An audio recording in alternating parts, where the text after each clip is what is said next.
Saremo in diretta Facebook, siamo in diretta Facebook e in diretta YouTube. Su Facebook sarà possibile poi recuperare tutto il video di tutta la giornata. Quindi possiamo partire, Presidente, se vuole prendere la parola e portare il suo saluto. Noi la vediamo benissimo. Ok, può partire. Non so se adesso mi sente. Può partire, Presidente?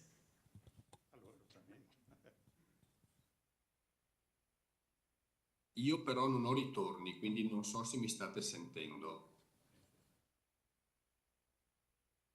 Sì, Allora, un saluto sincero e un grazie a tutti quanti oggi sono convenuti a Palazzo Ferrofini a Venezia, dove celebriamo la giornata del ricordo. Non potevo mancare a questo appuntamento, anche se sono impegnato a Bruxelles per il Comitato delle Regioni e in Assemblea plenaria di cui faccio parte, ma appunto c'è una votazione che mi riguarda e non potevo appunto mancare. Mi scuso innanzitutto con il professor Davide Rossi, con il quale avevamo concordato questa data, ma appunto molto tempo fa e poi le cose sono cambiate. Voglio portare il mio saluto e il mio contributo alla riflessione che la giornata del ricordo impone a tutti, soprattutto a noi veneti, che condividiamo con gli istriani, i quarnerini, i dalmati una lunga storia comune, che non si è mai interrotta e che continua tutt'oggi. Il mio contributo parte oggi da una parola greca, aletheia, che non è semplice tradurre perché contiene in sé molteplici significati, composta dal prefisso privativo alfa e dal verbo lantano, coprire, indica ciò che viene scoperto, ciò che non può essere più nascosto perché portato alla luce al vaglio dell'intelligenza. Per questo aletheia è tradotta spesso con svelamento, rivelazione o verità. Latano invece è radice etimologica anche del fiume Lete, che nella mitologia greca è il fiume dell'oblio. Aletheia dunque è l'esatto opposto del nascosto, del negato e dell'oblio e ci parla di una verità diversissima dal concetto latino di veritas, la cui radice etimologica sta nella parola fede, come ci ricorda ancora oggi l'anello nuziale chiamato indifferentemente fede o vera. La verità è scoperta, è conquista della ragione e in quanto tale non può essere sottaciuta, negata o dimenticata. Si tentò di relegare nell'oblio le foibe, la pulizia etnica dell'Istria, della Dalmazia e delle isole del Quarnero e di parte della Venezia Giulia, ma la verità riemerse. La giornata odierna dovrebbe essere chiamata giorno della verità, oltre che del ricordo. La verità sono i fatti amari, gli stupri, le violenze, gli assassini, i furti, le foibe, l'esodo, le violenze. I fatti sono la storia del popolo, del nucleo principale dello Stato d'Amar veneziano, con non pochi istriani e dalmati tra i protagonisti a Venezia della difesa della Repubblica di Manin e Niccolò Tommaseo. Quest'ultimo, non dimentichiamolo, nacque a Sebenico e si formò negli studi a Spalto. I fatti sono la dieta di nessuno. Scusate, ma è arrivato Zelensky e sta partendo l'allarme in continuazione. Spero che mi sentiate in maniera tranquilla. Dicevo, si formò Tommaseo negli studi a Spalato. I fatti sono la dieta di nessuno. Quando apparente il 20 marzo del 1861, ben 20 su 30 deputati si rifiutarono di piegare la testa di fronte al potere centralizzato dell'impero austriaco. I fatti sono le migliaia di istriani deportati nel 1915 in veri e propri lager, quali quello di Wagner o Potterdorf, dove molti di loro, soprattutto vecchi e bambini, provarono la morte a causa delle proibitive condizioni di vita. I fatti sono gli irredentisti istriani da Tino Gavardo, Pio Riego Gambini fino a Nazario Sauro o Fabio Filzi. Perché, e anche questo è stato dimenticato o sottaciuto, giuliani, istriani, dalmati combatterono e morirono per liberare le loro terre, il loro popolo del dominio dagli oppressori. Nazario Sauro di Capodistria è un esempio alto di storia bellissima anche nel momento massimo del dolore. Gli esuli, costretti ad abbandonare Pola, portarono le spoglie del loro eroe e di altri combattenti per la libertà sulla motonave toscana per giungere a Venezia, in quella città che era stata per secoli la loro capitale non solo politica ma anche morale e culturale. Nel porre i resti di Nazzaro Sauro nel famedio del Lido di Venezia, essi dichiararono così la loro appartenenza, la loro scelta di vita, la continuità con la loro storia. A Venezia ci sono solo 2 campi dedicati a delle personalità che hanno segnato la storia cittadina: Campo Maní e Campo Nazario Sauro, legando così tra le loro 2 figure la nostra storia comune. Ecco perché io saluto il convegno odierno dedicato alla verità e al ricordo. Oggi uniamo storia, verità e sentimenti, perché il ricordo parla di sentimenti, delle ferite, delle lacerazioni e del dolore vissuto da molti, dei vostri genitori e nonni. Nel cuore, parafrasando un verso di Ungaretti, nessuna croce manca. E se ancora oggi, nonostante tutto e tutti, nessuna croce manca, lo dobbiamo agli esuli e alle loro associazioni. Lo dobbiamo a chi, nonostante tutto e tutti, volle e seppe difendere la verità. Ecco allora le parole del presidente Carlo Azeglio Ciampi: il dramma delle foibe, con il suo doloroso retaggio di orrore e di lutti, è parte integrante della storia della nazione. La nascita della Repubblica, la rifondazione dello Stato e delle sue istituzioni sono costate enormi sacrifici. Gli italiani delle terre d'Istria, del Quarnario e di Dalmazia furono colpiti da una violenza cieca ed esagranda, ancora oggi viva e presente nella nostra memoria.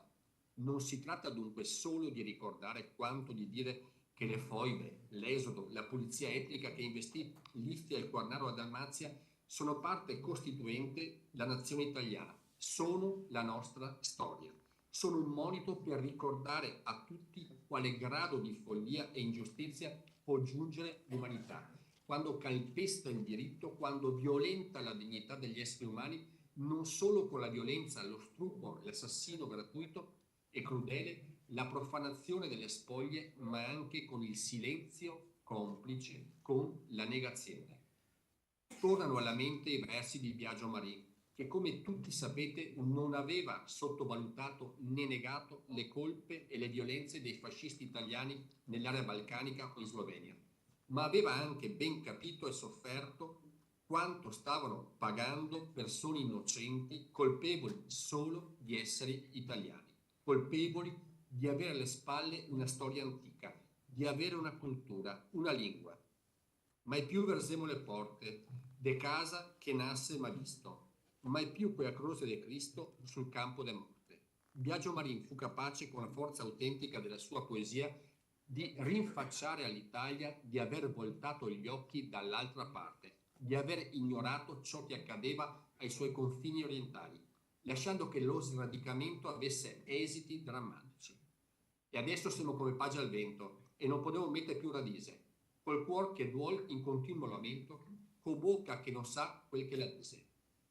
Ecco, oggi grazie alla verità, al ricordo, possiamo dire che gli esuli, i loro eredi, i figli di chi portò qui a Venezia le spoglie di Nazario Sauro, di chi pianse amici e parenti scomparsi nel buio della violenza, non sono più paglia del vento, ma piuttosto sono stati con dignità e forza straordinaria i protagonisti della rinascita non solo materiale, ma anche etica e morale dell'Italia. Si resta impressionati a leggere i nomi di quanti, fuggiti dall'orrore delle foibe e dalla pulizia etnica, hanno contribuito in maniera determinante alla rinascita dell'Italia. E nel loro impegno, nelle loro sofferenze, nel loro dolore si fondano le parole del presidente Mattarella. La storia e la memoria comune possono fornire un grande aiuto per guardare al futuro e per scacciare dal destino dei nostri figli ogni pulizia etnica e ogni odio razziale. Un appello di straordinaria attualità nei giorni in cui nell'Europa orientale si muore. Possa veramente il ricordo delle foibe, dell'esodo, dell'ingiustizia patita allontanare gli spettri del passato e la follia che gli animò. Ho parlato fin troppo dal cuore dell'Europa, a voi tutti un abbraccio sincero e buona giornata a tutti.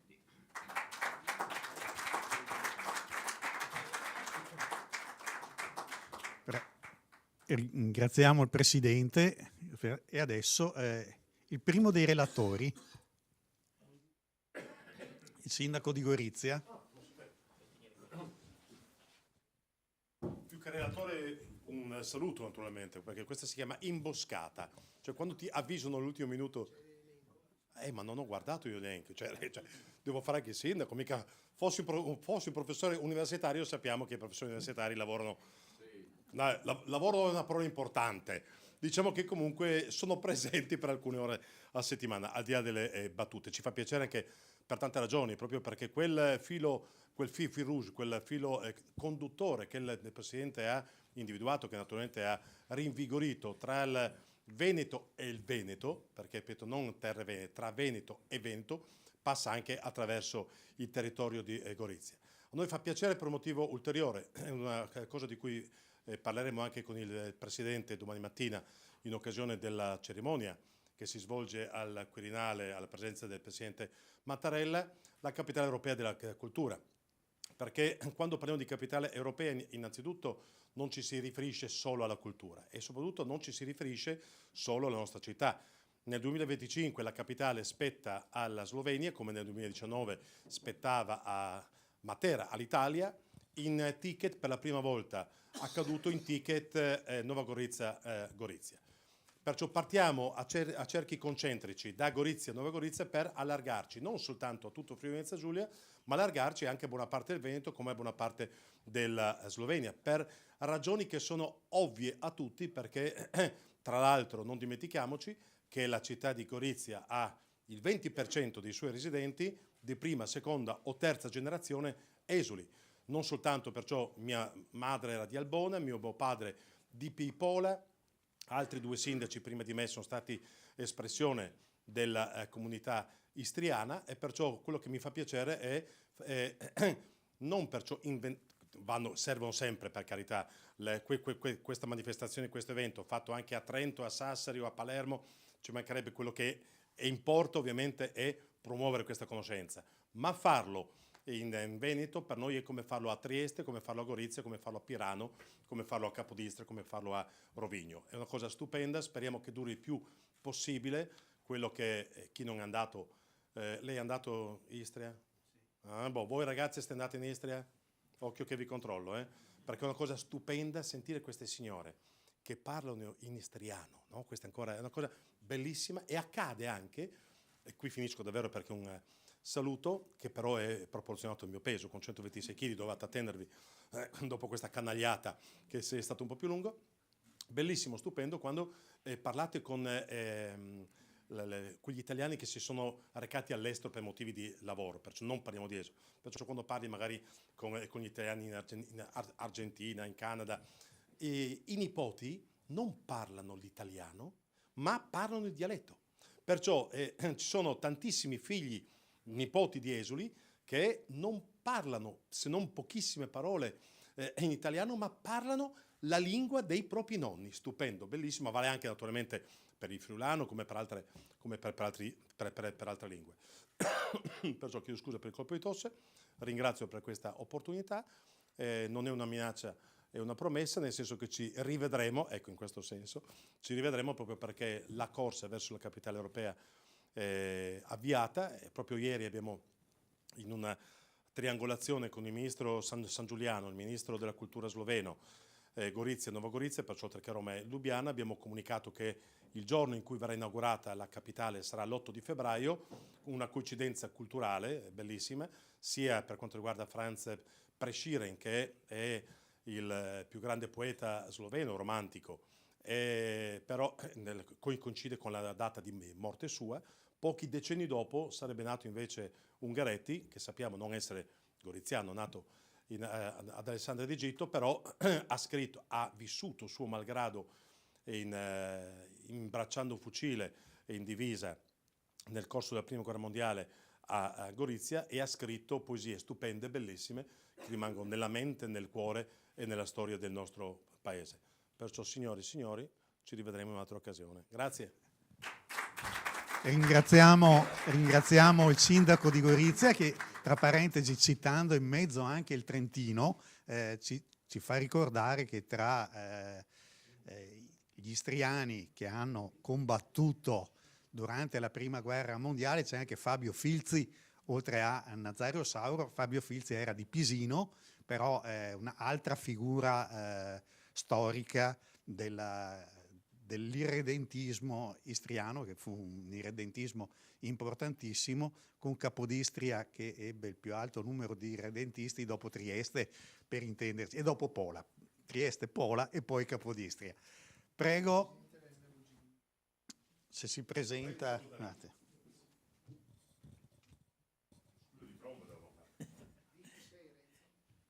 Sono intanto Renzo Codarin, presidente nazionale dell'Associazione Nazionale Venezia Giulia e Dalmazia, e sono stato per molti anni a Trieste presidente del Comitato per le Onoranze a Nazario Sauro, perché, ecco, quindi gentili signore e signori, il presidente Ciambetti, se è in collegamento, lo saluto caramente. Sono veramente orgoglioso di essere in questa sede a presentare, nell'occasione del giorno del ricordo, la figura di Nazario Sauro e della stampa che abbiamo fatto con fumetto, che oggi ne abbiamo poche copie perché le stiamo stampando, ma ne faremo avere, perché deve diventare anche uno strumento di conoscenza nelle scuole. Per questo abbiamo usato il sistema dei fumetti di questa leggendaria figura. Dico leggendaria, è stata anche molto contestata per molti anni, perché in tantissime parti d'Italia ci sono vie, piazze, come si è parlato prima anche a Venezia, rive anche bellissime, a parte e scuole, che sono dedicate a Nazario Sauro. Quindi dopo la prima guerra mondiale molti comuni, molte amministrazioni pubbliche vollero dedicare a Nazario Sauro un nome importante nelle proprie città, anche le più piccole. Anni fa, parlandone con l'amico Davide Rossi, professor Davide Rossi, ci è venuta l'idea di come far sì. Oggi è di moda il cancel culture, anni fa un po' di meno, ma è pericoloso. Cioè il rischio è che se non spieghiamo ai sindaci, alle persone di queste città, perché, penso a Bari, una delle più belle rive di Bari, come quella di Trieste, è dedicata a Nazario Sauro. Dovremmo spiegare perché Nazario Sauro è una figura importante e che quella riva deve rimanere, quella piazza deve rimanere. L'occasione del giorno del ricordo e del fatto che di queste cose se ne può parlare è proprio l'occasione giusta per dire questo. Nazario Sauro era di Capodistria, la mia famiglia è del contado di Capodistria. Capodistria ha avuto 8 medaglie d'oro, una piccola, guardo gli amici in divisa, era una cittadina di 7-8 mila abitanti, 8 medaglie d'oro, cioè, la concentrazione massima in Italia sicuramente, di medaglie d'oro tra la prima e la seconda guerra mondiale, ma sempre, pensiamo a Spartaco Skergat, cioè personaggi incredibili. Una città che ha dato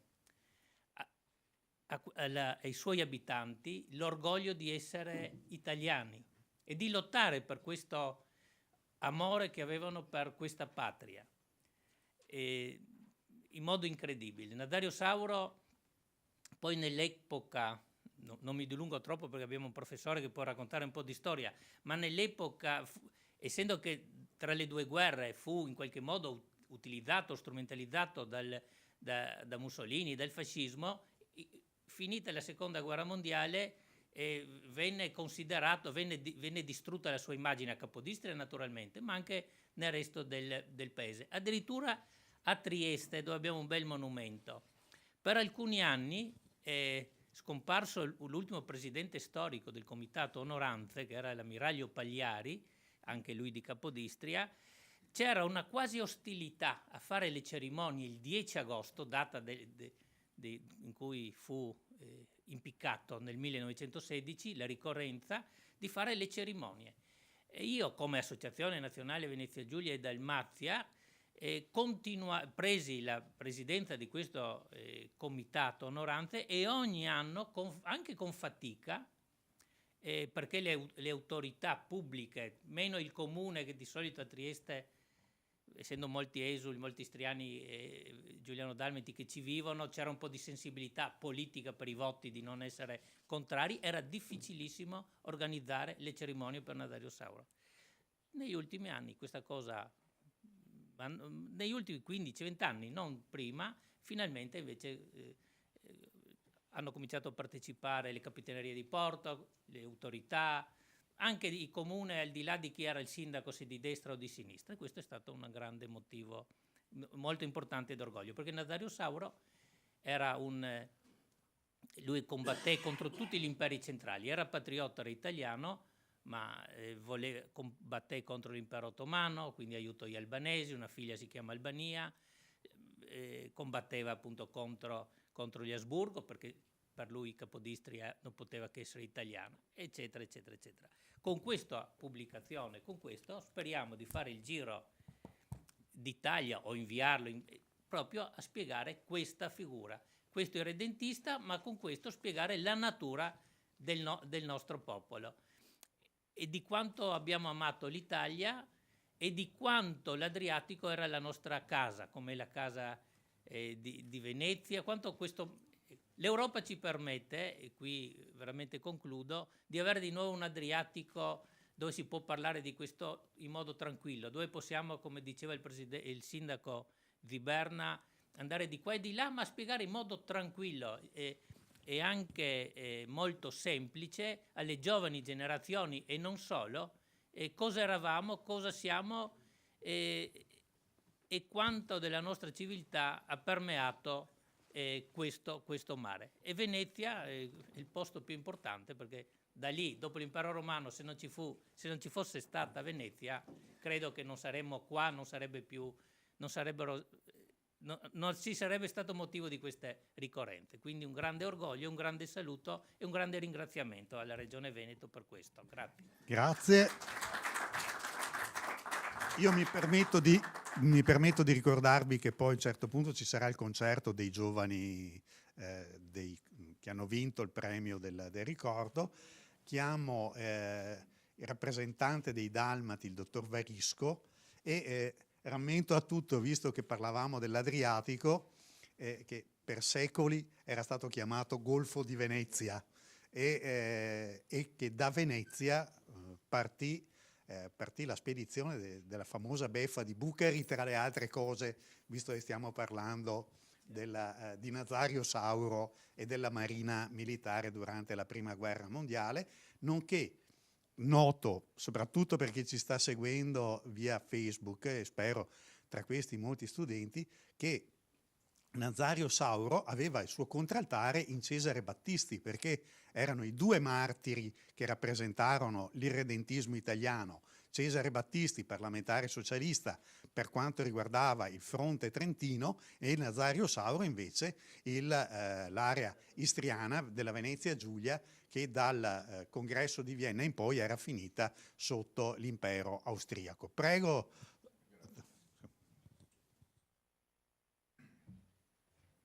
Mi viene data la parola perché sanno che senza i dalmati non si può fare una manifestazione seria. E io porterò un po' di campanile. E leggo qui come dal Piave, dalla canzone del Piave, furono risorgere Oberdan, Sauro e Battisti. È stato ricordato Fabio Filzi, ricordiamo Damiano Chiesa, ma ricordiamo anche un dalmata, medaglia d'oro, Francesco Rismondo di Spalato, che fu fatto prigioniero dagli austriaci sul Monte San Michele e che fu poi impiccato. Poco noto perché i dalmati, all'epoca non erano bravi come quelli che sono venuti dopo di noi. E quello che vorrei ricordare, giusto per far comprendere come si sia vissuta la prima guerra mondiale in Dalmazia, faccio un piccolo ricordo storico della mia famiglia. Mio nonno partì da Chioggia, erano pescatori, e andò a Zara.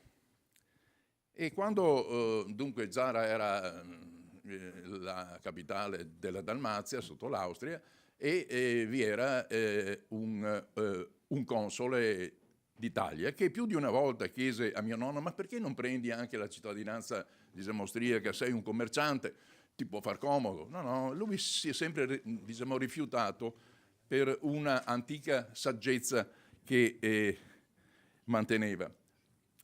Quando, diciamo, prima che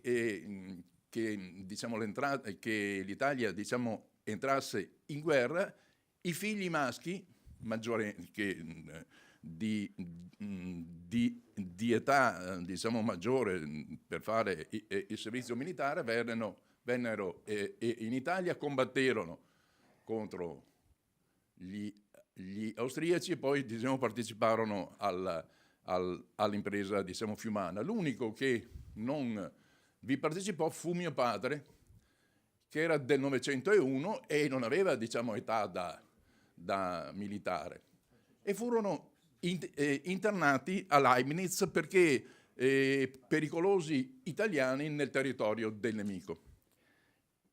Ecco, questo era il modo con il quale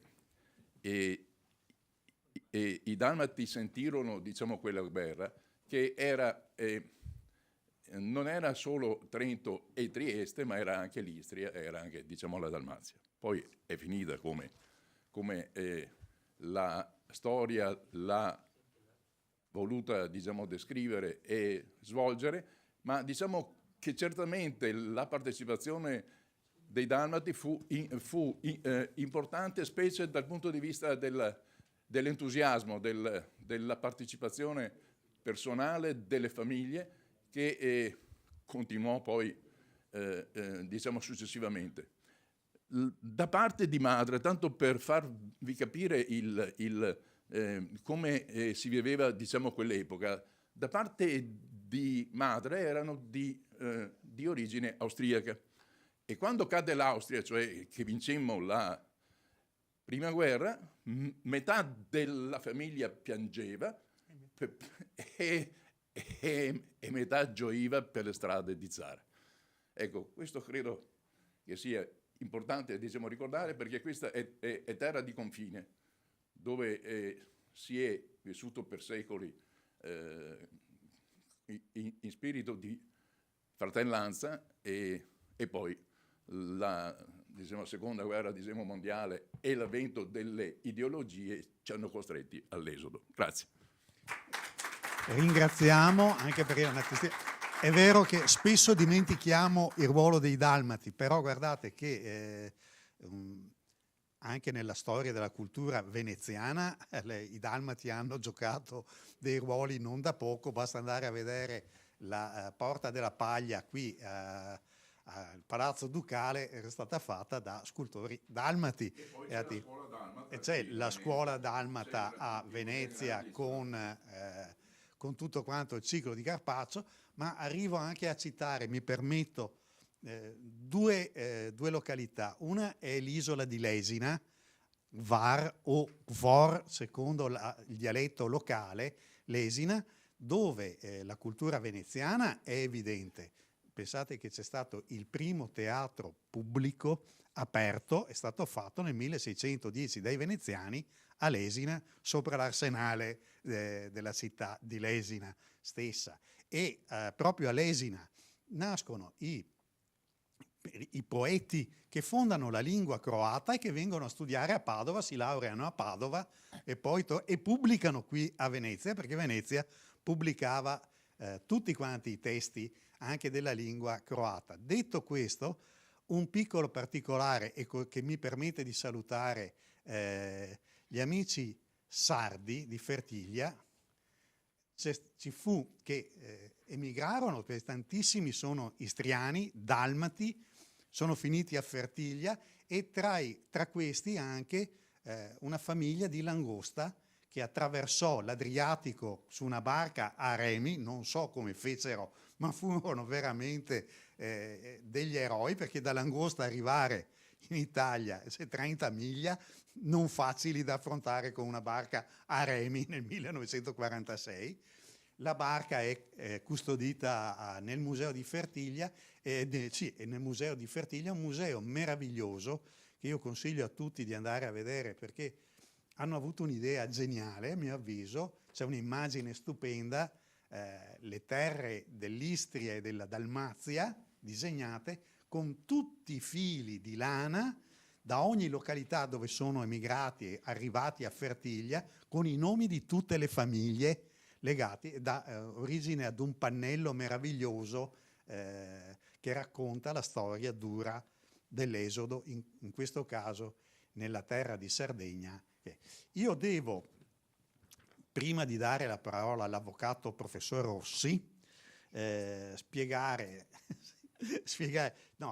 Adriano Scabardi dell'Associazione Fiumani Italiani nel Mondo. Sapete tutti che Fiume non è mai stata italiana, ma aveva la più grande comunità italiana dell'area, quindi era di fatto una città culturalmente italiana.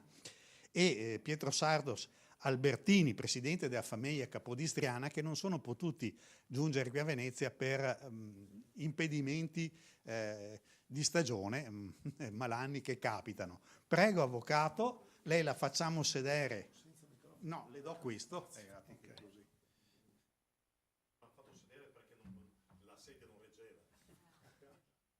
No, scusate, io dovrò parlare da seduto perché non riesco ancora a stare troppo in piedi.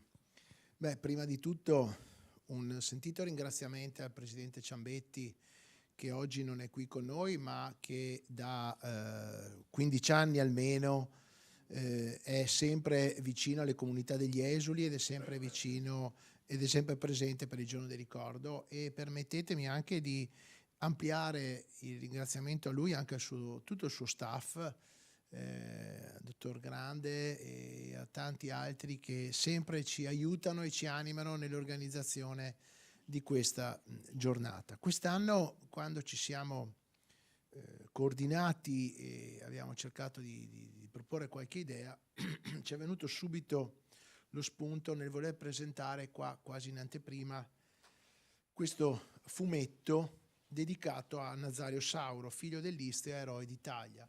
È un fumetto che è stato realizzato dall'Associazione Nazionale Venezia Giulia Dalmazia, ma in collaborazione con la Federazione delle Associazioni degli Esuli Istriani Fiumani Dalmati, con il CDM di Trieste, con Coordinamento Adriatico e con il Comitato 10 febbraio. Quindi vedete tante sigle che sono intervenute per questo lavoro. E una prima parola mi piacerebbe spenderla appunto per questo strumento, cioè il fumetto.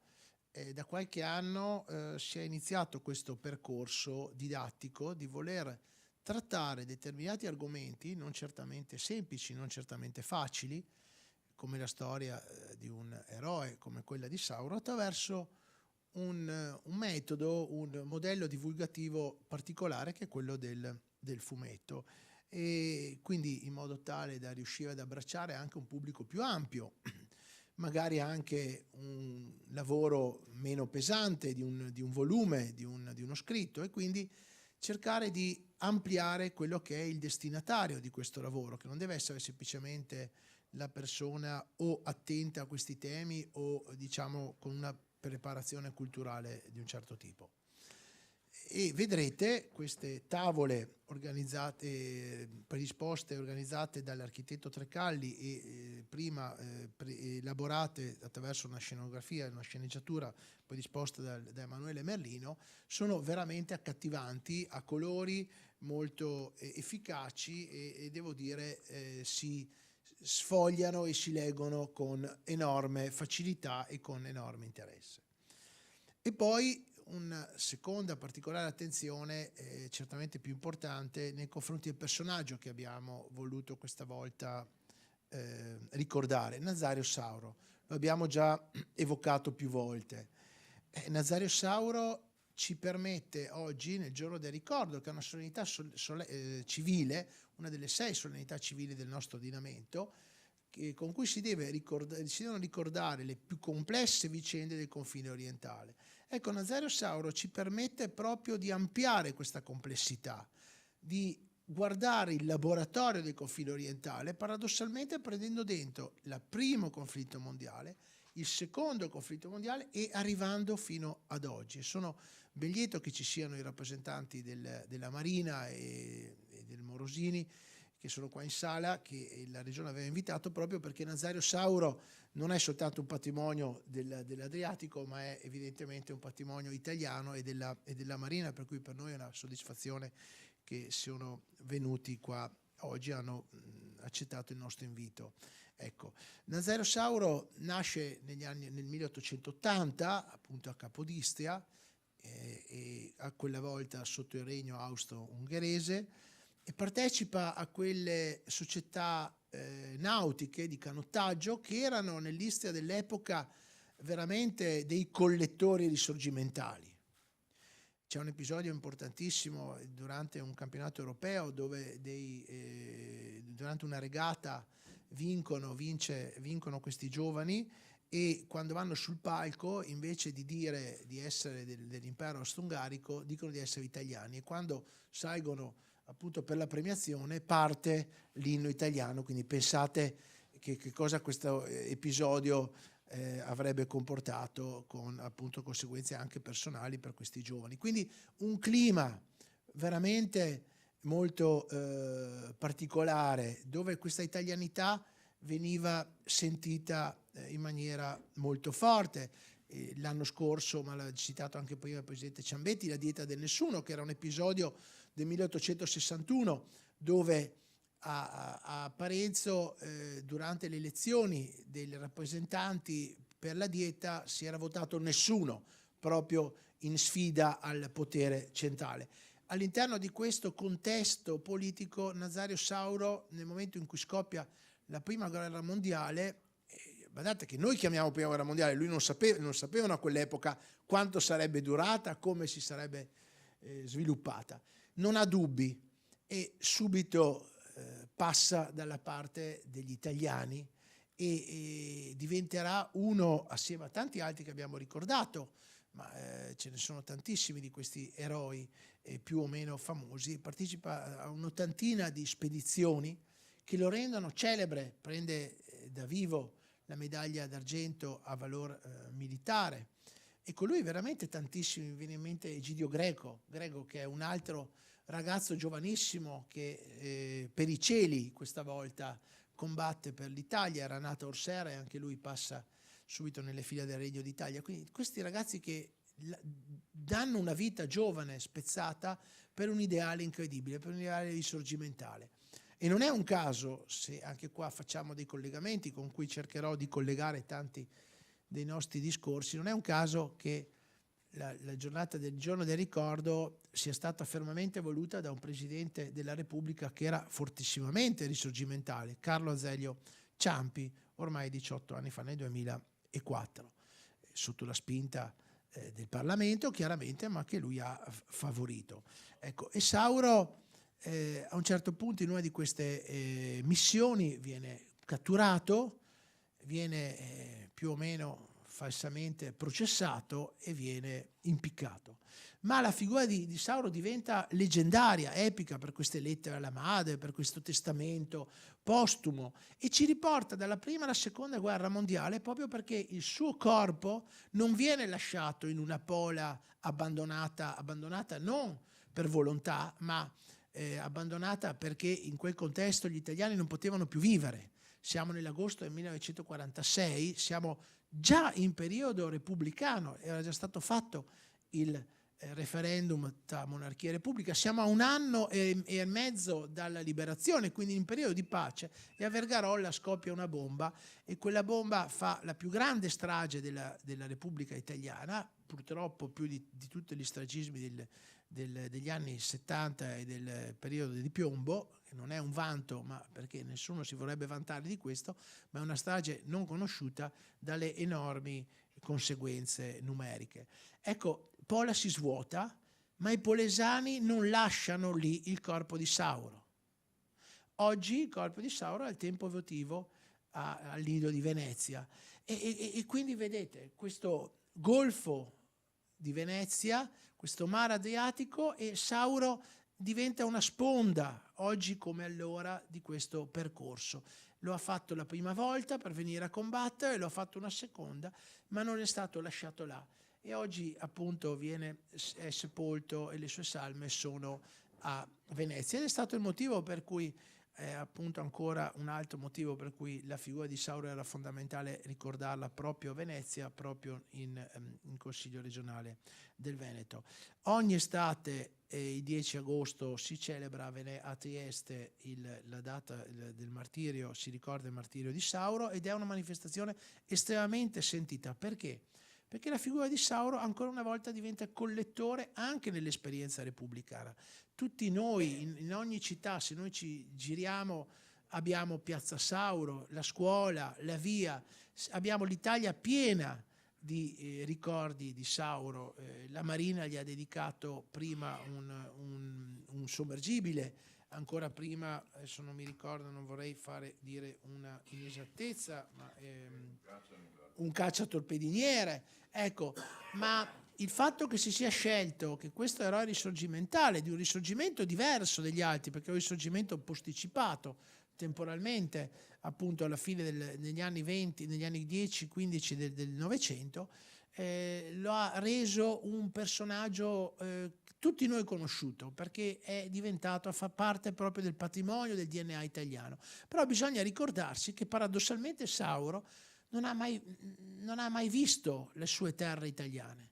È nato quando quelle terre erano austriache ed è morto prima di vedere il compimento del Risorgimento. E quindi questo è un altro enorme paradosso che ci collega alla nostra quotidianità. Dal 1° gennaio, quasi tutti ormai lo sanno, noi possiamo andare dal Veneto fino all'Istria, fino a Fiume, senza che nessuno ci chieda oggi un documento, perché anche la Croazia è entrata in Schengen, e anche con la stessa moneta l'euro è stato adottato in quelle zone. E quindi oggi questo Alto Adriatico ha un confine che è un confine diverso, ci sono sovranità differenti, ma si sta aprendo sicuramente a una nuova prospettiva sotto quella che è la cappa dell'Europa. E quindi noi oggi abbiamo un doppio dovere: da una parte il dovere della memoria, non dimenticare quanto è accaduto, sia per rispetto di coloro che hanno patito quelle tragiche vicende, e sia per un dovere nei confronti dei giovani che devono sapere. Ma dall'altra parte non dobbiamo essere schiavi del passato, ma dobbiamo cercare di fare in modo che quel passato rimanga e ci permetta di guardare al futuro in una logica, in una veste diversa, che non conosciamo, ma che sicuramente sarà diversa dalla nostra attualità. Quando parliamo delle istituzioni, i tempi della storia sono diversi dai tempi dell'umanità. Chi mai avrebbe detto 30 anni fa che ci sarebbe stata una stessa moneta in tutta Europa? Chi mai avrebbe detto che si poteva girare senza un passaporto? Nessuno, solo 30 anni fa sembrava qualcosa di impossibile. Per cui i tempi della storia sono sconosciuti. Noi dobbiamo da una parte non tradire, non dimenticare il nostro passato, che rimane l'ancora fondamentale, quel testamento che chi è venuto prima di noi ci ha lasciato, e dall'altra parte dobbiamo aprirci al futuro e cercare di trovare nuove modalità con cui fare in modo che il patrimonio oggi comune europeo si trasformi e trovi nuove strade per essere continuamente valorizzato. Penso qua, lo abbiamo già sentito prima, a Gorizia e Nova Gorica, capitale della cultura, che sarà sicuramente un'occasione non soltanto per quelle due città, ma io mi auguro per tutto il Triveneto, proprio per fare in modo che il confine orientale finalmente non sia più una storia relegata, come è accaduto fino a 20 anni fa, dove tutto quello che era il patrimonio del confine orientale era un qualche cosa di diverso dal resto della penisola, come se la storia italiana finisse da Venezia e quella fosse una storia diversa. Invece oggi l'auspicio è che si recuperi e che quel patrimonio culturale diventi a pieno titolo patrimonio italiano e patrimonio europeo di una storia comune europea. Ringrazio chi mi ha ascoltato anche dai social e soprattutto la Regione per questa enorme opportunità. La prego di rimanere lì, perché visto che mancano due relatori abbiamo un attimo ancora da parlare assieme. Io volevo ricordare, a proposito di Nazario Sauro, un particolare abbastanza, diciamo, divertente. Il padre voleva fargli fare gli studi ginnasiali, ma lui invece scappava e andava al circolo velico di Capodistria, che era una fucina, una fabbrica di irredentisti incredibili. Lo cito perché tra i tanti nomi, e vedendo appunto i rappresentanti della Marina italiana e del Morosini, ricordando anche un altro grande istriano che, per chi ama il mare, anzi un carnerino, non un istriano, per chi ama il mare è un mito, l'ammiraglio Straulino, cioè, figura meravigliosa, cioè, l'unico che già era buono andare dentro e fuori dal porto di Taranto a vela con la Vespucci, voglio dire, beccandosi qualche giorno di punizione, ma anche l'encomio per un'impresa incredibile. Straulino, che fu anche medaglia d'oro alle Olimpiadi e che volle essere sepolto nella sua Lussino. Fu un'emozione quando la Garibaldi arrivò al limite delle acque territoriali e fu sollevata la barra dall'elicottero e portato in mezzo proprio a Lussino. Fu un evento, credo, incredibile, a testimonianza del rapporto e dell'amore che lega. Giustamente prima lei parlava della famiglia divisa da una parte, qui che già era filo austriaci e gli altri e pensate che queste divisioni, per modo che erano divisioni culturali, ma non violente, ma violente magari nei sentimenti vissuti dalle persone, si sono riproposti pari e pari anche nell'emigrazione italiana. Per esempio nel Brasile o nel Sud America ci sono aree intere dove convivevano assieme i veneti emigrati dal Veneto, i friulani emigrati dal Friuli, i giuliani e i trentini, per cui anche se andate a leggere i giornali delle varie famiglie agli inizi, attorno, durante la guerra, vedrete come c'era questa divisione, questa difficoltà del fatto che si sentivano tutti italiani da un certo punto di vista perché parlavano tutti quanti una lingua italiana o l'italiano parlato i dialetti parlati dagli emigranti all'estero, però contemporaneamente già i sudditi dell'imperatore e magari legati alla figura di Francesco Giuseppe, gli altri che già erano magari veneziani, già italiani, gli istriani che già erano i redentisti, ed è, non dico divertentissimo. Adesso noi a leggerle quelle cose lì si prova, diciamo, magari si sorride. All'epoca però erano veramente delle divisioni incredibili. Divisioni che giustamente, come lei ha detto, avvocato, vengono adesso superate da un'Europa senza frontiere.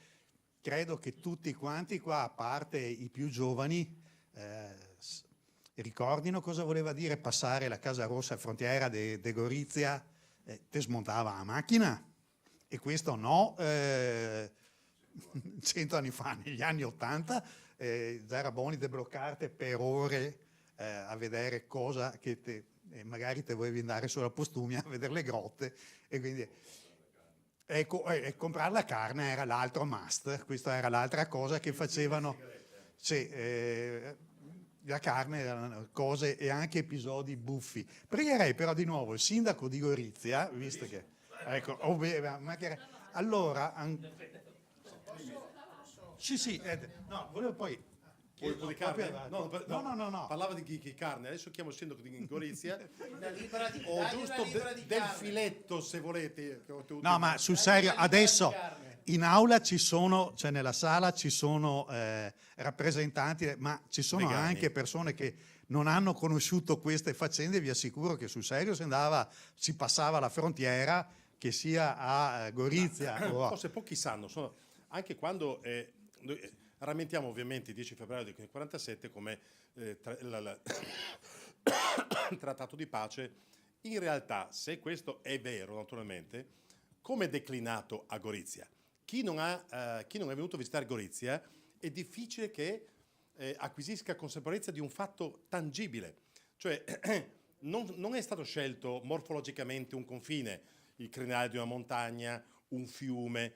Semplicemente le nazioni vincitrici, non sto esagerando, mappa della città sul tavolo e hanno tirato una striscia, nel senso un segno, ecco, non vorrei che si equivocasse. Questo cosa ha comportato? Che casa e orto erano tagliati in due, ma tagliati in due non già da un confine tra una città e l'altra, ma a un confine internazionale. Significa che le correzioni che alcune volte poche sono state apportate ci hanno impiegato 15 anni, perché un trattato internazionale, converrete che il professor Rossi è un esperto anche di trattati, converrete che c'è una procedura estremamente impegnativa. Un cimitero, il cimitero di Merna, perciò uno dei cimiteri di Gorizia, tagliato in due. Uno andava a trovare mamma o nonna in Italia, doveva fare un lunghissimo giro per passare attraverso il confine internazionale per andare a trovare l'altra persona in cimitero. Abbiamo perso, parlavamo prima, dalla stazione ferroviaria principale. Ecco, io dico sempre, scusa se mi allargo, ma anche più di così non posso. No?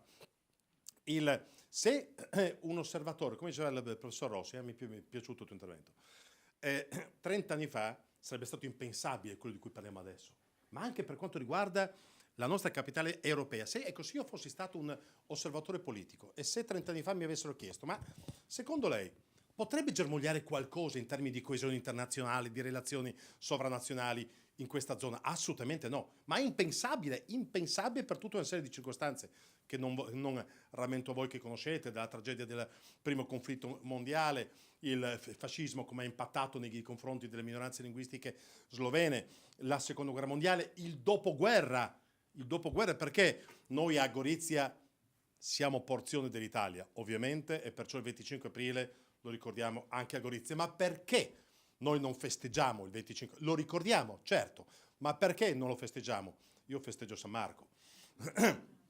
Perché non lo festeggiamo? Perché il 25 aprile, mentre altrove, come diceva il professor Rossi, mentre altrove il gioco nazista e fascista era scomparso da larghissima parte del nostro paese, Gorizia invece stava attendendo quella tragedia che si è consumata pochi giorni dopo. Dal 1° maggio per 40 giorni Gorizia, come Monfalcone, come Trieste, hanno subito quel regime, quel terrore titino che perciò a guerra finita, in guerra accade di tutto, ciascuno può dare il meglio e il peggio di sé, dalla vigliaccheria, atti di eroismo, c'è di tutto, ma in guerra.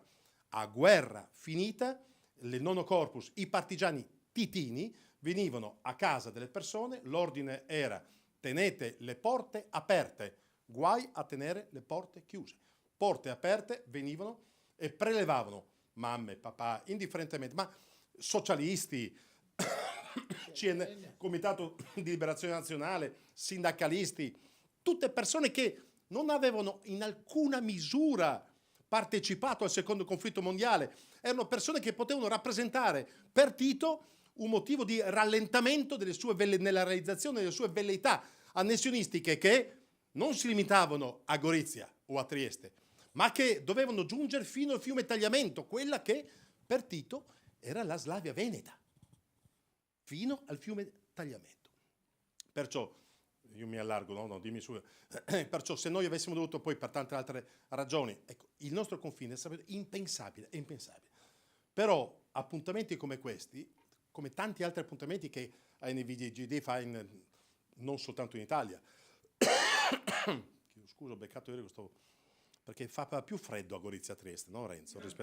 È facile, noi veneziani si lamenta per l'acqua alta, il Mose, cioè provavi a venire a Trieste, Mularia, quando dici 100 all'ora, ecco, se che diceva un triestino, guarda che oggi la bora era a 100 all'ora, il triestino risponde, sì, meno male che oggi tirava poca bora.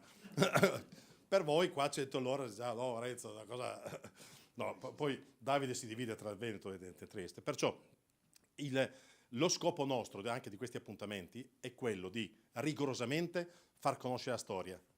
Quando uno va da un medico, la prima cosa che ti chiede, prima di darti un farmaco, prima di proporti una cura, è ovvio, la prima cosa che ti chiede è il percorso tuo, cioè deve farti una diagnosi. Perché stai male? Dove stai male? Come stai male?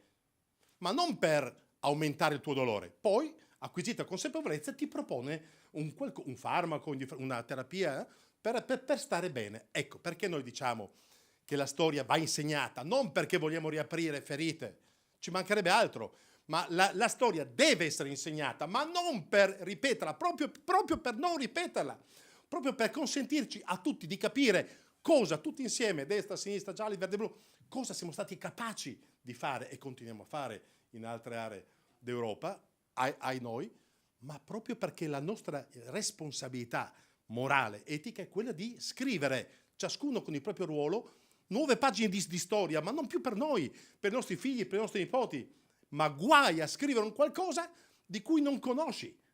Prima, il professor Rossi, prima di insegnare, deve aver studiato. Studi e poi spieghi. Non possiamo pensare al futuro se noi non acquisiamo consapevolezza di quello che è accaduto. Scusami se mi sono allargato, ma ti dico, mi viene facile allargarmi. No, intanto ringrazio per i complimenti il sindaco, ma mi riallacciavo ai due interventi e anche a quello che aveva detto prima il dottor Varisco, che mi era veramente molto colpito, perché gli ultimi 2 anni in cui abbiamo organizzato il giorno del ricordo qui in Regione Veneto e ho apprezzato anche la sensibilità del Presidente Ciambetti, abbiamo cercato l'anno scorso, parlando della dieta del nessuno, quest'anno di Nazario Sauro, non solo di focalizzarsi sulle foibe, e cerco di spiegare questa scelta che non è banale. Paradossalmente ormai sono 18 anni che celebriamo il giorno del ricordo, a parte una fetta che sono le persone che vanno dai 40 ai 55-60 anni, che non hanno avuto notizia proprio per un oblio consapevole e ben costruito di questi argomenti, ma ormai i ragazzi siamo riusciti ad arrivare a penetrare nelle scuole grazie alle testimonianze, grazie ai racconti, grazie ai libri, e quindi più o meno ormai i ragazzi che cosa sono le foibe, che cosa è successo nelle foibe, lo conoscono più o meno in relazione a quello che poco conoscono di tutti gli eventi storici, perché purtroppo oggi c'è una carenza generale, ecco, perché quando dopo tu parli e non sanno cosa è successo nel 43, nel 44, nel 45, diventa tutto difficile. Ma quello che volevo invece sottolineare è che bisogna cercare di far capire che l'Alto Adriatico, che è una espressione che mi piace di più di confine orientale, è altro e non solo il 43, 45, le foibe, c'è tanto di più, che è tutto quello che abbiamo cercato di dire, e che quindi che bisogna valorizzare anche quello, altrimenti diamo anche solo una visione tragica, che è stata tragica, ma come se non ci sia stato altro. Invece la storia dell'Alto Adriatico è una storia incredibile, che parte da Spalato, che sembra di visitare Roma e che è stata presa per fiction importantissime, non a caso, che è stata la storia di Venezia, per cui a Cattaro si facevano i processi di appello di Verona e Padova, e che è stata dopo quello che abbiamo raccontato oggi col Novecento, cioè un vero e proprio laboratorio. Ecco, e quindi spesso dico, non fermiamoci solo sul biennio rosso, sul biennio terribile delle foibe, perché c'è tutt'altro che deve essere raccontato e deve essere valorizzato. E quindi mi ha fatto molto piacere che è emerso oggi, ma che il Presidente Ciambetti abbia capito questo percorso che è venuto fuori anche da questi interventi che avete opportunamente fatto voi, perché altrimenti rimaniamo solo focalizzati in un momento che deve essere ancora studiato.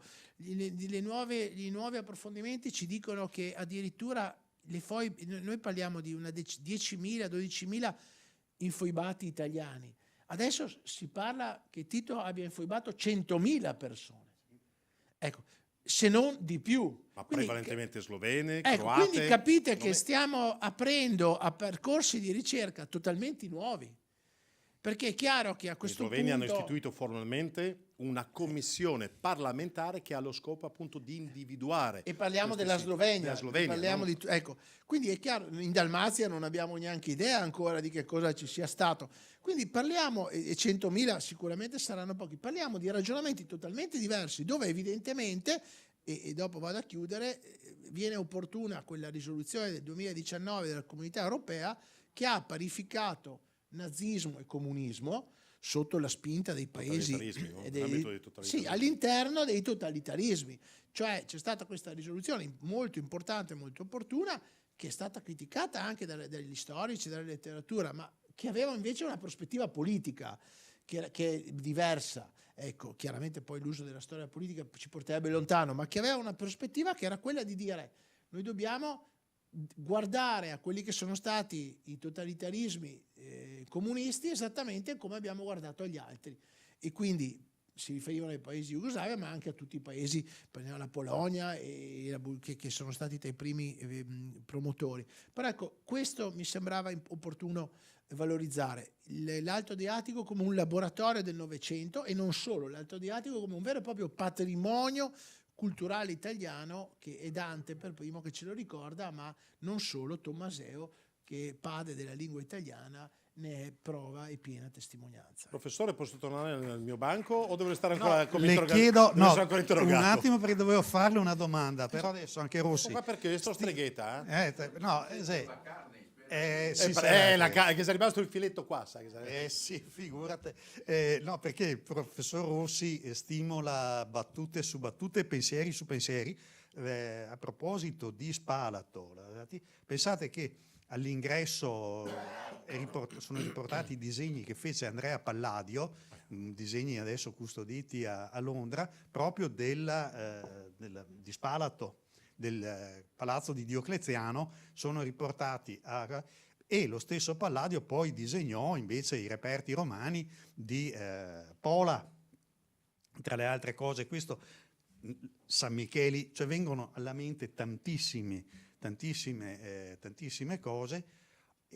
Tornando anche all'isola di Lesina, è vero, la storia della Dalmazia e dell'Adriatico o del Golfo di Venezia è impressionantemente lunga. Lesina ha delle frequentazioni umane precedenti all'età, cioè siamo all'età della pietra, ed è l'unica realtà nella quale noi abbiamo una centuriazione greca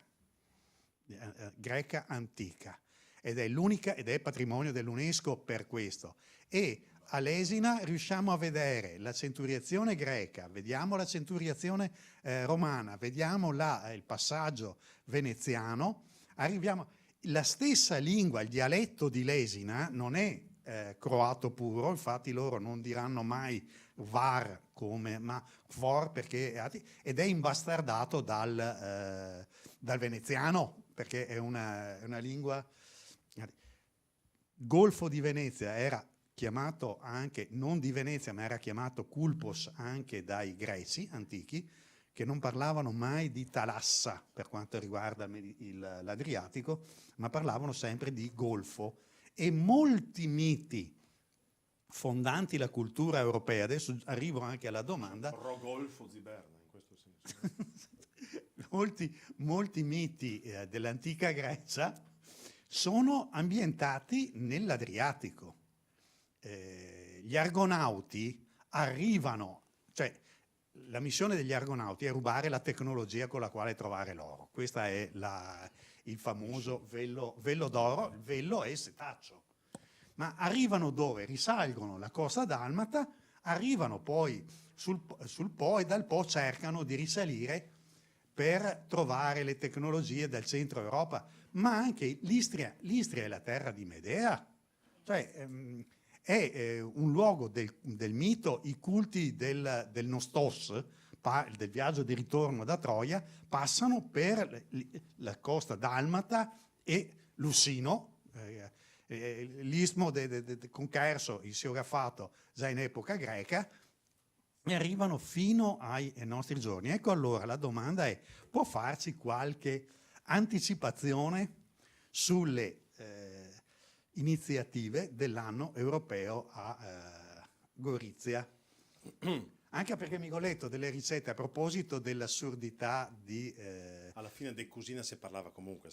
ma che altro, delle assurdità determinate proprio da divisioni indotte negli ultimi 70 anni, che esiste la putizza slovena, esiste la plutizza... No, la putizza aveva fatta con varie ricette, ogni casa che aveva la sua ricetta, non esiste quella slovena o non esiste la iota triestina, esiste la iota declinata a seconda della famiglia dove deve mangiare. Le palacinche, Da esatto. dalle crêpes Suzette che trovi fino in realtà sono romane. Laddove c'era Roma c'era sempre una non dico palacinca, non le chiamo in modo diverso, sia che sia omelette, sì, a Roma non chiamano omelette, ma sia essa salata o dolce è una cosa. No, ecco, c'è qualche iniziativa. Sì, nel senso, ma non è il problema di svelarlo o meno, nel senso che noi abbiamo degli obblighi nei confronti. Allora, un segmento è quello che corrisponde appunto a questi obblighi nei confronti della Commissione Europea, nel senso che per vincere rispetto alle altre città competitor la designazione abbiamo dovuto assicurare naturalmente la presenza in alcuni ambiti, che valga per il teatro, valga per la concertistica, che naturalmente si compone di diversi elementi, cioè sia ospitare quello che di europeo c'è ma che non nasce sul nostro territorio, che perciò magari altre cose sono borderline, perché comunque nella cultura la contaminazione è diffusissima, pensiamo dalla musica, teatro, cinema, perciò quello che è contaminazione è quello che invece è produzione del territorio. Per fare in modo, anche perché se noi a Gorizia, Nuova Gorizia, ma vale per Trieste, Udine, Pordenone, anche perché, ripeto, noi abbiamo una comodità da Gorizia a Venezia ci impiega 1 ora e un quarto. Se pensate a Matera, quando c'era una rappresentazione di prosa, ci impiegava 1 ora e mezza perché si andava a Petrozelli a Bari. Perciò noi abbiamo una dimensione territoriale che ci consente davvero, per tutti coloro che vogliono avvicinarsi al paniere di proposte nostre, di poterlo fare agevolmente, nel vero senso della parola. Dicevo perciò, l'obiettivo nostro perciò è quello di sì ospitare produzioni che vengono da altri paesi, ma obbligatoriamente una parte importante dovrà essere una produzione del territorio nostro, perché diversamente a questo punto tanto vale scegliere un'unica città, Parigi, ogni anno, e lì facciamo tutto quello che è teatro, cinema, spettacolo, se la necessità fosse quella invece di trovare un luogo in cui concentrare tutto quello che in Europa si fa. Gli argomenti naturalmente sono quelli cioè quelli su cui noi abbiamo puntato, diversi dalle edizioni precedenti, cioè argomenti legati alla natura, argomenti legati alle smart city.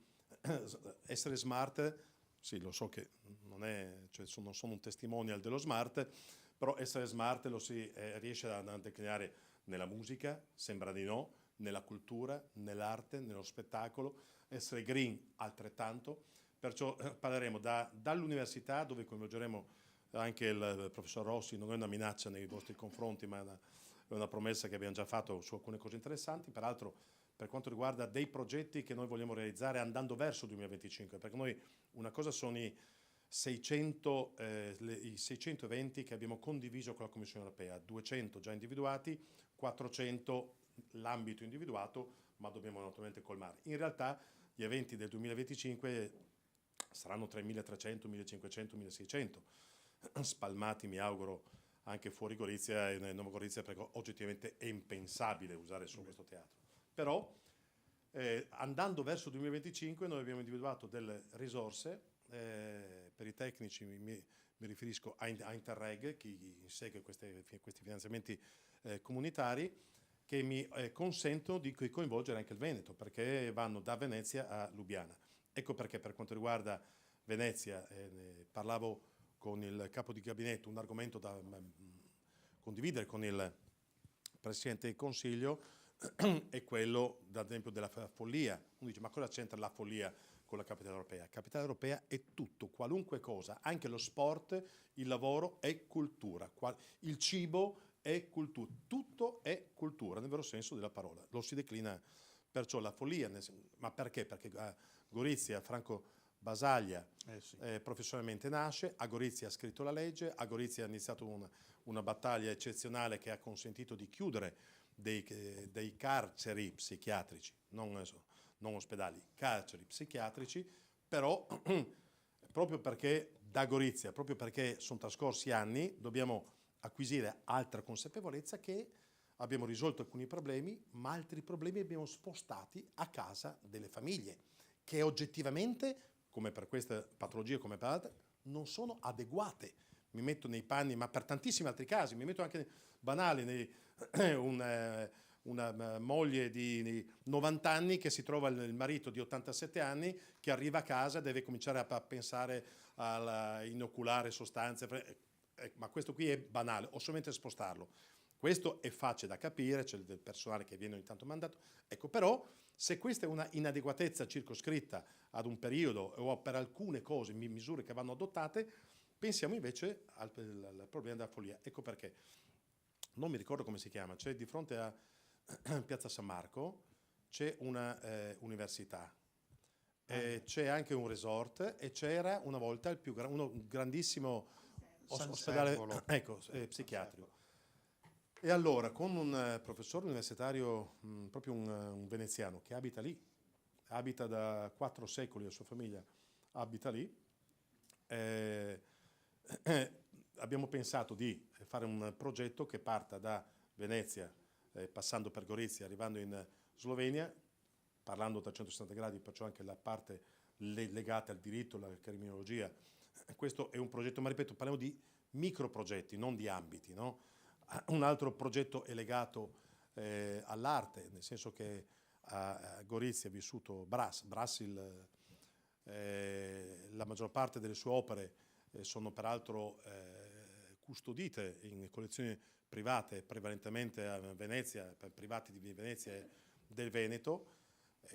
Ha una produzione alle sue spalle elevatissima, credo superiore, anzi certamente superiore alle 1000 opere, e allora vorremmo farla Comune di Venezia, Comune di Gorizia, Comune di Nova Gorizia, fare proprio le inaugurazioni a pochi giorni di distanza una dall'altra, con esposizioni, 100 opere a Venezia, 100 opere a Gorizia, 20 opere a Nova Gorizia, ma ecco, cercando di individuare un qualcosa che possa legare, sia per il futuro, cioè fare in modo che la cultura nell'ambito sanitario si riunisca per dire approfittiamo di questo evento per riflettere su degli argomenti che però devono avere un legame al territorio, sia per proporre ciò che la cultura ha già manifestato nel corso degli anni, sia altre proiezioni che stiamo facendo nell'ambito accademico, coinvolgendo delle università importanti, una rete universitaria di 10 università in tutta Europa per realizzare una sorta di università europea a cavallo del confine, ma questo... Io ringrazio, sì, anche perché mi ha dato occasione di ricordare che c'è il programma, il POR Italia-Slovenia, nel quale appunto Venezia entra a pieno titolo e può partecipare grazie a questi. Io inviterei sul palco i consiglieri regionali presenti, ai quali, anche la professore venga anche lei, ai quali affidiamo un incarico delicatissimo, prego. Qua. Devono celarsi, sì, li abbiamo beccati. No, allora vi chiederemo di consegnare gli omaggi ai nostri ospiti cortesi. Una battuta veloce perché qua adesso poi per darvi i tempi, fatta questo piccolo passaggio e questo pensiero che volete portare, dobbiamo smontare per dare spazio ai ragazzi che hanno vinto il concorso musicale, che hanno composto delle musiche specifiche per la giornata per il giorno del ricordo, quindi avremo questo breve, una ventina di minuti, concerto, e ci attrezziamo un attimo. Un saluto, 2 parole. Beh, intanto un ringraziamento e un saluto a tutti voi. È un piacere per me essere qui a questa iniziativa di presentazione del libro, ma di questo convegno per Nazario Sauro, un italiano insomma che ha dato altissimo valore e è giusto riconoscerlo alla nostra patria e ha testimoniato l'amore che aveva per la sua terra e per quello che poi è stata anche l'Italia. È un piacere essere anche qui all'indomani del giorno del ricordo, perché fin dalla mia prima gioventù politica ho sempre portato avanti iniziative che andavano a spiegare cos'erano la dramma delle foibe, ancora quando non era così conosciuto. Io ho iniziato nel 2006, quindi la giornata, se non sbaglio, era già stata istituita in Parlamento, però da poco, e ancora non era chiara bene la situazione, quindi ho sempre voluto essere presente per insistere nel ricordare e nel far capire quanto era importante, perché oggi non solo c'è un problema di negazionismo, ma c'è anche un problema di riduzionismo e questo è inaccettabile. Quindi essere qui veramente mi fa piacere e vi ringrazio per tutto quello che avete fatto, state facendo e farete per ricordare questa tragedia del tutto italiana. Grazie. Adesso passo la parola all'opposizione. No, questo per dare la dimostrazione in realtà che c'è il Consiglio regionale oggi, cioè non c'è solo il Presidente Zambetti che lo rappresenta nella sua unità, ma ci sono anche i consiglieri di maggioranza e di opposizione, sono qua con voi. Prego, professore. Grazie, buongiorno a tutti. Non ho niente da oppormi, quindi rilassatevi pure. No, anch'io mi unisco al ringraziamento veramente perché non facciamo mai abbastanza memoria, non ricordiamo mai abbastanza quello che è la storia. Per me è stata una bella occasione di conoscere alcuni aspetti che non conoscevo. Nonostante, devo dire la verità, io sono padovano, nella città di Padova la presenza dell'esodo è forte, cioè ci sono tantissime famiglie. Io tra gli amici di famiglia a casa da bambino veramente sono tutti ricordi che ho sentito sempre, per cui ho una familiarità che mi sembra quasi impossibile che ci sia stata invece a livello ufficiale un non riconoscimento di questa epoca storica.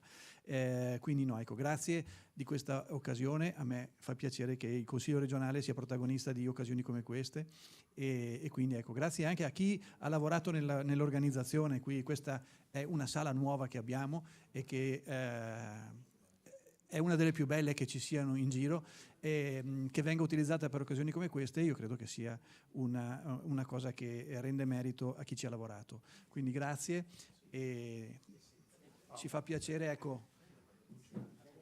Il Consiglio regionale è anche produttore di letteratura e quindi siamo orgogliosi di farci latori di queste produzioni letterarie. Ecco, io rammento per chi non c'è mai stato, è l'ufficio del rettore, la sala l'antisala dell'ufficio del rettore dell'Università di Padova è affrescata da studenti giuliani e trentini degli eridentisti e racconta attraverso gli affreschi della sala dell'Università di Padova racconta la storia, proprio come diceva lei, cioè il legame profondo che c'era tra Padova, capitale, una delle capitali del risorgimento italiano, e anche la terra appunto istriana e dalmata. Come omaggio abbiamo i Mestieri di Venezia, a tutti i relatori che sono venuti, che prego di venire qua sul palco per poter fare una foto comune assieme.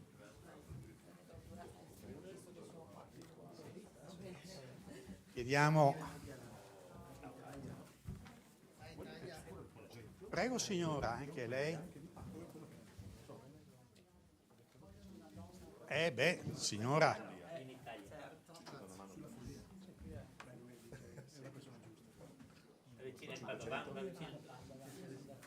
Taglia giacca grande.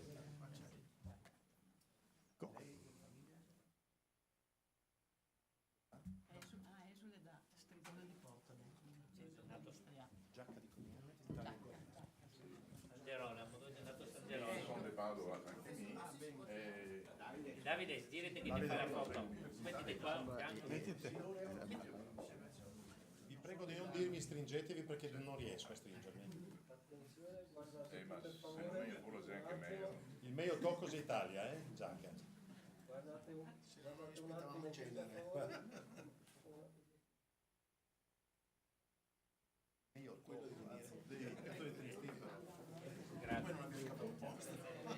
Se mi dà per la biblioteca della Dalmazia, grazie.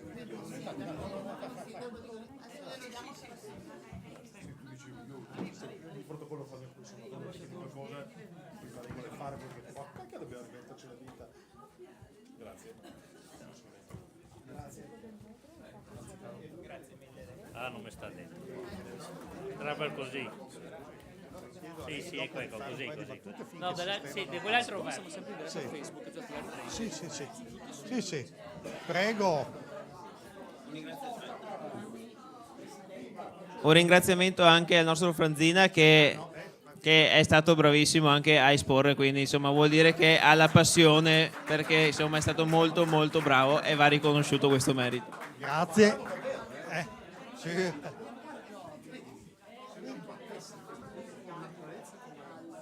Adesso prego signora, perché dobbiamo, siccome siamo in diretta Facebook, io chiederei al professor Del Negro di salire, visto che è tra i responsabili della seconda parte, e mentre sistemiamo lo spazio per i musicisti, io approfitto sempre della Marina italiana, la presenza. Vorrei ricordare che il motto del Morosini, che quest'anno compie 61 anni, dopo i 60, il motto del Morosini è: il nostro destino è sempre stato e sempre sarà il mare. Quindi, a proposito del Golfo di cui si parlava prima e dei legami che uniscono tutt'oggi le due sponde dell'Adriatico. Professore, ci spieghi un attimo, finché è solo lei all'inizio o anche dopo arrivano anche gli altri? Cosa questa seconda parte dell'evento?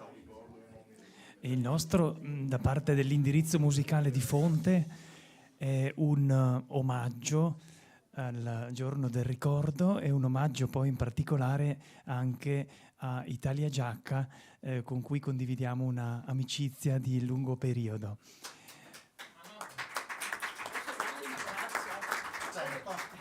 dare un abbraccio perché questa, diciamo, è una mia creatura. Adesso svegliamo gli altarini allora. No, ecco, sì.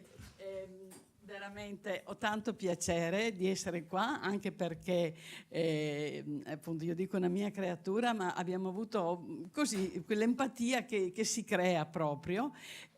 Ammiro il professor Matteo Del Negro perché riesce a fare le cosiddette relazioni musicali. Lui è una persona che è proprio un collante, un nastro tra la nostra realtà qui, diciamo, e la nostra realtà, io la chiamo anche in Istria. Ecco, quindi non è la prima volta che lui si porta in Istria i suoi ragazzi a suonare e poi li ospita di qua, e quindi veramente sta facendo un lavoro, a mio avviso, eccezionale. Quindi ho tanto piacere di essere la madrina. Grazie. Oggi in particolare abbiamo portato una delegazione dell'indirizzo musicale di Fonte con 3 brani in esecuzione. Il primo è un duo di chitarre, il cui titolo è Memorie, proprio in evocazione allo scenario di cui ci occupiamo. E quindi chiamo con me Alice Novello e Beatrice Cadonà per il primo brano. Mentre loro si sistemano, ricordo che in marzo noi come indirizzo musicale di Fonte saremo in Istria e in Croazia, toccando Fiume, Rovigno e Pola in una 3 giorni con studenti e genitori per un totale di circa 160 partecipanti. Avremo concerti lì nelle località, visiteremo e prima, cioè qui in febbraio, già ospiteremo una delegazione di studenti di Fiume che saranno a Fonte nel territorio per concerti a loro volta. Memorie.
a proposito di legami europei, vorrei ricordare, visto che si parlava prima dell'Università di Padova e i legami con l'Istria, Tartini, che sapete tutti quanti, istriano di grandissima fama, venne a Padova a fondare la prima scuola europea di musica, per cui insegnò il violino a generazioni di musicisti ed è un istriano a Padova, anche lui è arrivato, quindi a proposito di musiche, a mio avviso. Ma rilascio la parola al professor Del Nego. Prego. Subito. Io sono di Trieste, il Conservatorio Tartini di Trieste quest'anno di nuovo, e già fu in passato, domani una delegazione, sono 12, fra l'altro tutte donne e ragazze, che vanno a suonare durante la cerimonia del Quirinale, quindi del Conservatorio Tartini, e è composto non solo da ragazze italiane, ci sono anche delle serbe, montenegrine, quindi il Presidente della Repubblica ha molto gradito questo, e anche noi, perché Tartini appunto è Venezia, è Italia, è Pirano dove è nato, e Padova dove è sepolto. Grazie, scusate. E mentre arriva il secondo leggio, intanto chiedo a Giorgia Moro di accomodarsi insieme alla collega Giulia Sfoggia, quindi un duo di violoncelli. Ricordo che anche in passato questo per noi non è il primo esempio di relazioni musicali, tanto che abbiamo ospitato anche a Treviso con la carissima Laura Vendrame in passato, l'anno scorso, a fine dell'anno scorso, degli studenti di Umago, per un bel e partecipato incontro. Sì, in arrivo. Allora, io approfitto di questa brevissima pausa perché c'è un altro collegamento ideale tra la capitale europea italo-slovena, giuliana nel senso ampio, e il Veneto, perché nel 24 capitale europea della cultura sarà Bodo, in Norvegia, che è la capitale del Nordland, dove ci sono le isole Lofoten, quelle nelle quali naufragò in maniera incredibile Pietro Querini nel 1431, e che il Consiglio regionale del Veneto, la Regione del Veneto, sta tentando di valorizzare, tanto che quest'anno dovremmo presentare come rotta culturale europea proprio il viaggio di Pietro Querini alle Lofoten, e diventerà uno dei momenti, se verrà approvato ovviamente dal Consiglio d'Europa, diventerà uno dei momenti importanti proprio del 24 per la capitale della cultura a Bodo in Norvegia. Ecco, noi faremo lo scambio, porteremo il baccalà di Pietro Querini, cioè nel passaggio del testimone con Gorizia porteremo il baccalà di Pietro Querini, ricordando alle Lofoten,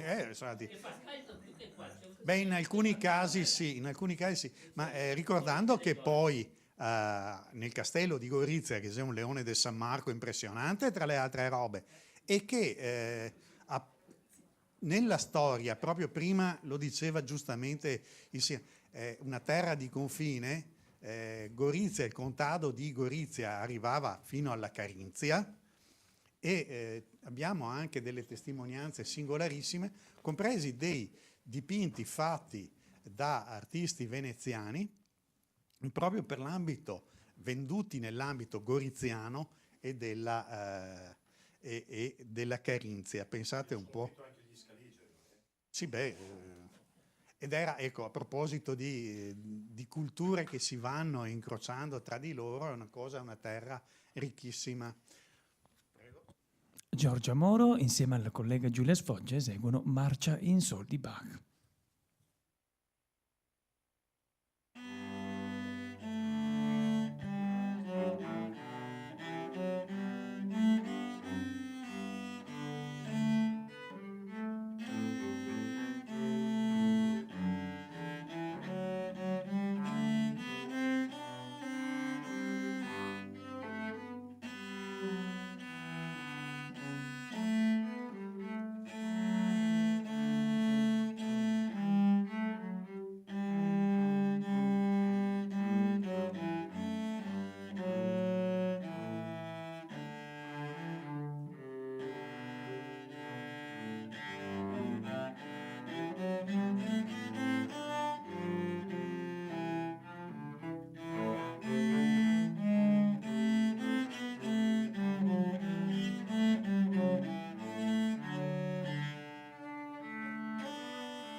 E terzo brano, Anna Bernardi al violino, accompagnata sempre dalla collega Giulia Sfoggia, eseguirà il Minuetto in Sol di Johann Sebastian Bach.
Ultimo brano è un brano celebre che ho arrangiato personalmente per chitarra e violoncello, ma la cui presentazione lascio a Italia Giacca.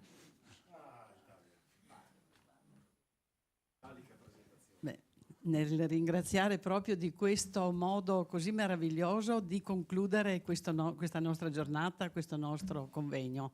Ecco, è un brano che noi tutti conosciamo. Lo dico? Non serve, Sì, lo dico, va bene. 1947 di Sergio Endrigo, quindi è un omaggio che hanno voluto farci questa scuola musicale a tutti noi per ricordare tutti i nostri morti in vari modi, purtroppo, e ricordare anche quello che è stato la seconda fase della nostra tragedia, cioè l'esodo. Ecco, e qui io sono una piccola rappresentante, c'è ancora qualcuno di vivente, ecco qua, una piccola rappresentante, e quindi grazie veramente di questo canto che ci tocca profondamente, perché ricordiamo benissimo le parole: vorrei essere un albero che sa dove nasce ma non sa dove muore. Ed ecco la rappresentanza in questo senso. Grazie, ancora una volta ringrazio molto la scuola di Onè di Fonte che ci dona proprio questi momenti particolari. Grazie.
Io chiamerei sul palco tutti gli studenti che hanno collaborato a questo momento, prego, e anche ancora una volta i rappresentanti istituzionali del Consiglio regionale, per dare un piccolo omaggio sia ai giovani sia ai loro insegnanti.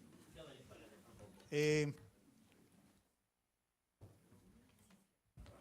sa signora, il presidente Ciambetti ogni anno, visto la data coincidente di solito con il Festival di Sanremo, propone inascoltato che il festival trovasse modo di dedicare 5 minuti a Sergio Endrigo, che a proposito di capitale culturale, non solo europea, ma fu un cantante di portata internazionale. I suoi rapporti con il Brasile sono stati meravigliosi, con Vinícius de Moraes, Toquinho, ha fatto delle cose stupende. Tra l'altro il 15 giugno sono i 90 anni della Sì, e prego, un omaggio agli insegnanti.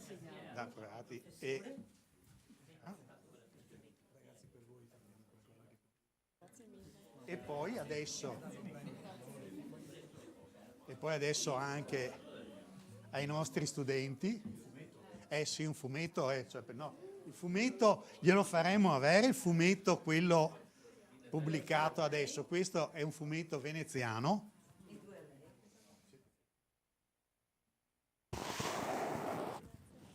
Sarete interrogate su quel fumetto. Facciamo una foto di gruppo, che così possiamo...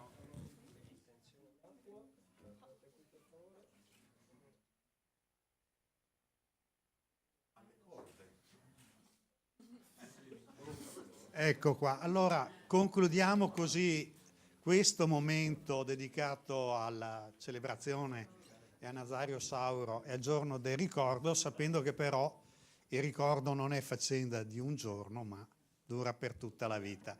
Grazie per la pazienza con la quale ci avete seguito e complimenti a voi.